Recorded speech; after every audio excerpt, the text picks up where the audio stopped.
Welcome to episode 19 of our epic RV adventure. Today we'll be visiting Valley Forge. We're staying at the Fort Meade RV campground. We took a day trip up to Philadelphia, saw Independence Hall in our previous episode, and from there in the afternoon we went over to Valley Forge. Valley Forge was the site of the winter quarters for Washington's Continental Army in the winter of 1777. Over 2,000 temporary log cabins were constructed by the Continentals to house the troop during the cold winter. We bought a self-guided audio tour in the bookstore, then drove through the encampment. We made several stops along the way to see the sights up close, so our 2-hour tour ended up taking at least 3 hours. But we had a great time listening to the dramatized audio tour, driving through the autumn scenery of Valley Forge, and learning more about the fateful winter that changed the ragtag army into a victorious fighting force.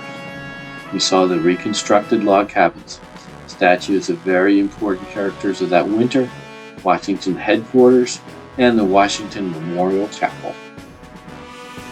When we toured inside the building, we noticed a distinct difference between the interior of the building and the living conditions compared to what the soldiers might have felt when they lived in the log cabins.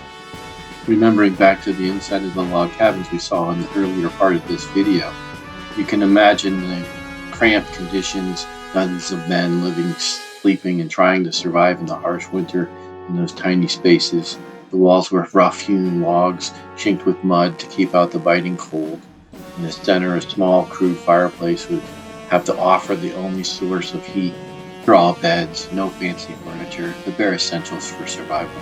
Hardship and resilience were part of their lives. Compare and contrast that with what you're seeing here. Substantial fireplaces, working offices, large wooden desks, 30 chairs, nice beds. Life in the Army at Valley Forge must have been very tough. After a full day touring Philadelphia and Valley Forge, we headed back to our campground after dark, very tired, ready for our next adventure.